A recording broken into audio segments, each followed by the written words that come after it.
Hello and welcome to Geopolitics once more. And today we are discussing or talking about a very interesting personality, super Pan-Africanist, someone who's so huge on growing Africa and seeing Africa become independent as it should, realistically speaking. We're talking about none other than Kemi Seba. I don't know if you've heard about him, but if you've not, worry not, because this is his story.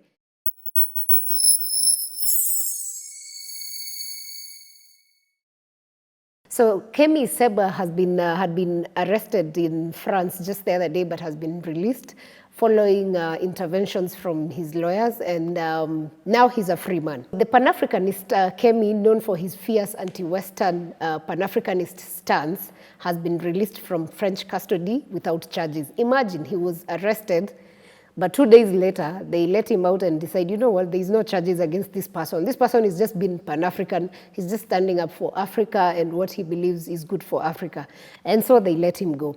So celebrating his release, Seba posted on his X or Twitter account, and this is what he said: "We are free. Those who want to extinguish us will have to wait." Like, that's a very strong message coming from an African. And he was basically telling the France guys, yo, this is a waste of time, and he will continue fighting for the rights of Africans. So he said, we are not fighting against a country, but against a system of oppression that is suffocating Africa and the West Indies. So he's from West Africa. And if you know the story of West Africa, they were colonized by France. And up until this year, or even as we speak, the countries across West Africa still use the CFA franc, which is a currency system that is run by France with central bank in France. So these are some of the things that Seba speaks against. And even to date, their exports, some of them, they're still paying for some colonial tax of some sort. So these are things he's been standing up against. And when he speaks out, because he's very vocal and, like very outspoken, then France is not happy with this. So Kemi Seba is a France-born activist whose real name is Stelio Gilles Robert, and he had been detained on suspicion of foreign interference in French affairs. Basically, it's very interesting. These guys are saying this guy is working with some other nations to come and, spoil the French space, or rather interfere with the affairs of France. So the French police took Seba into custody along with his associate, Harry I don't know how, this is a French name, so I'm not sure how it's pronounced, but it's Harry Huty, according to the French news agency AFP. He's 42-year-old, Kemi is 42, and he's the founder of the social justice NGO that's called Agencies Pan-Africanist. Those are French words, but basically, if you're to translate loosely in English, it's agencies, Pan-African agencies. So, and he's a vocal critic of French influence in Africa, especially in West Africa, as I had said earlier. His spokesperson said he had recently held meetings with civil society groups and media outlets in Spain, in Belgium, and those meetings were basically aimed at supporting the sovereignty movements of Afro-descendant people. So basically, the things they discuss on these things are things that he feels have shackled Africa for long. And these meetings are meant to, make black people in these nations get to realize who they are and stand up for themselves. So Seba has previously been sentenced in France. This was not the first time he was arrested. Previously, he's been sentenced in France for several times for incitement to racial hatred. And basically why it's called racial hatred is because he calls out the white supremacists when they do or say things that don't align with what he believes as an African. So when he speaks these things out, this is what led him to imprisonment. So he's often accused of anti-Semitism and was stripped of his French nationality in July this year, that's 2024. So basically, after that, he even burnt his passport and saying that's a way of him protesting and saying, I disassociate myself with everything that is France and stand up for an African. But the most interesting thing is that after that, he responded by calling the move a recognition of his political work against Francafrique. referring to France's post-colonial influence in Africa. Like he was like, you know, I know they're doing all these things because they believe whatever I am doing to enlighten and open the eyes of Africans is work that they have seen that is growing. So it didn't really move him. He was like, it's fine. At least whatever I'm doing is work that is being recognized. So shortly after losing his citizenship, Seba was granted a Nigerian. In Africa, we have Nigeria, the country, and we have Niger, or as some countries would pronounce Niger. So Niger people gave him passport and citizenship for free. And in fact, in addition, it was a diplomatic passport, which was given by the military junta, whom he also acted as an advisor to him. So Niger had a coup sometimes last 2022 now, yeah. So, and the military junta who took over decided, you know what, this guy has been fighting for West Africa as a whole. He's being punished in France simply because he's standing up for us. And these juntas in West Africa who stood up against France are basically also fighting the same thing. So they decided, you know what, let's give him a diplomatic passport, and that he did.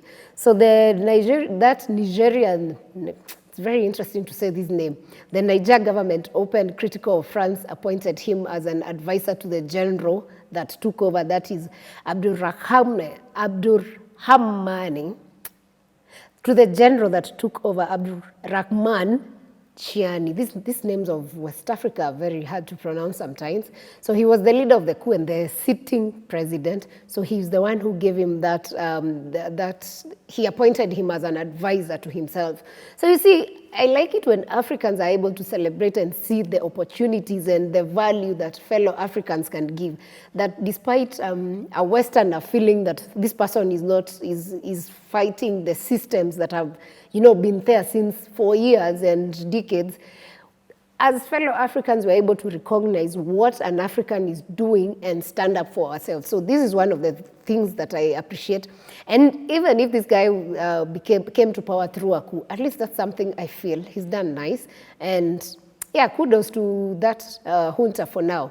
So according to his lawyer, Seba is traveling using the diplomatic passport that he was issued to Niger, and he had traveled to France to visit his ailing father, who's been living there. Of course, he was born there, so the parents are France, ideally. So Branco, his lawyer, described his arrest as violent and suggested it was politically motivated. Logically speaking, or if you want to be realistic and you want to not to believe, you will think indeed he had France. But as being a logical person, the truth is this arrest was because he's standing up for Africans and the Westerners are not happy. So the lawyer also told a press conference that his arrest came as part of an investigation into colluding with foreign power to incite aggression or hostility against France and undermining its national interests. I wonder what national interests are when you actually taking advantage of Africans and their resources. And if someone comes to say that these Africans deserve an equal share of these resources, how is that fighting your interests? Like, why would you be so interested to see a continent keep suffering for years and years simply because you want to push your own selfish interests? And you know, with such charges in France, they carry, he could actually end up sentenced to prison for about 30 years. But at least now that he's out, we hope that doesn't come to pass anytime soon and that he stands to gain his freedom and enjoy his rights. So Seba was last year accused by French lawmaker Thomas Gassilud. He was then the chairman of the Parliamentary Defense Committee of being a mouthpiece for the Russian propaganda. Again, you see where this was coming. Like, this guy is actually just being fought because someone is threatened by Russia, and you wonder why an African would cause problems or would make France so uncomfortable to imagine that he's pro-Russia and he's there to push for the interests of Russia. Really now? Anyway, France, you need to do better. And they also accused him of serving a power that fuels anti-French sentiments. Again, I told you, France feels very intimidated by this guy because he can stand up for himself. You know, previously, Africans have not been able to stand up for ourselves, especially when we have Westerners. But when such people stand up and they're able to speak up, then they become targets. So yeah, it's unfortunate when such people who are vocal enough and openly can critique the West are targeted because of their stance and what they believe in. So he's also, anyway, before maybe why he was also targeted is that previously he's publicly praised Russian President Vladimir Putin and aligned himself with pro-Russian networks. So this could be the reason. But again, you know why French should be afraid of someone who is a friend of maybe Russia? Simply because France has interests, Russia has their interests, but France belongs to NATO, and anyone who's in NATO is an enemy of Russia.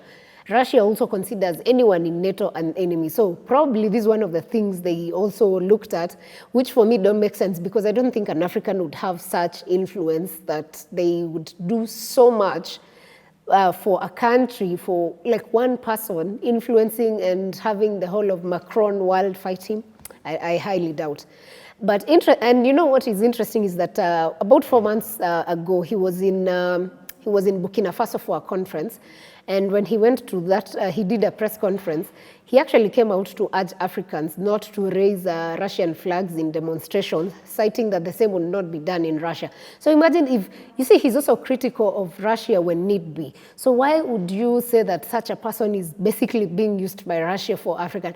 Do you imagine that as Africans we can't stand up for ourselves? Like, why would France imagine that an African can't stand up without a higher power or any other person behind them? Like, we know what our rights are and we know what we can stand up for, and we're actually able to stand up for ourselves. And if you didn't know, now you know. The fact that West Africa is sending a lot of the France army and just the systems of France away needs to send a message that, you know what, it's time for Africa, and as Africans, we know how to stand up for ourselves. So his NGO, the Agency's Pan-Africanist, claims to fight against Western colonialism and notably involved in protesting against the CFA franc, which is the currency that I had mentioned that is used across 14 nations in West Africa.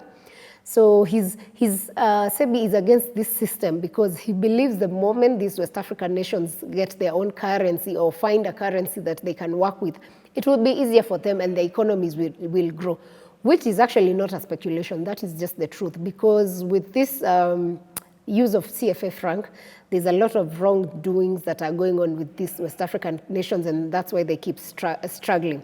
So France, the ruling party, has described Seba as a Russian propaganda tool. Again, although it continues to be a prominent figure in Pan-African circles where he claims, where he campaigns for the full independence of African nations from the former colonial powers.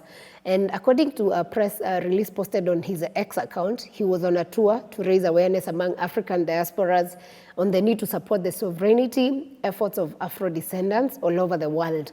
Basically, he's saying all Black people across the world need to stand up for themselves and need not to be pushed by anyone or to be looked at as different, less of human beings. And if at least you've followed the story of the Black movement in America after the death of George Floyd, you understand where all this is coming from. So for Seba, this is huge. For him, it's very personal. And by the way, even for us as Africans, for me as an African speaking, it's very personal, and I feel we need all Africans to get off the jaws of these supremacists who've been, taking advantage over the years and until now have punished Africa for so long. So yeah, let Africa be, let the guy be. Seba needs his freedom and let him express himself. If he feels he has things to say that will help Africa grow, let us also come together as Africans and support him and fight for our freedom, because the day we all become independent as Africans is the day Africa as a continent will change, and we will grow for the better. We will get to a point where we can compete with nations who've, toppled on us over the years and made us feel inferior or not able to get to positions of influence. So yeah, that's the story of Kemi Seba, and I hope he keeps speaking about the freedom of Africans and does not feel threatened by anyone. And anyone who intends to threaten anyone who speaks about Africa, I'm sorry, time is up. We're done with you. It's time for Africa, and we're ready to stand up for ourselves. Thank you so much for watching Geopolitics today. We'll catch you on the next episodes. Oh, and remember to subscribe. We love company here.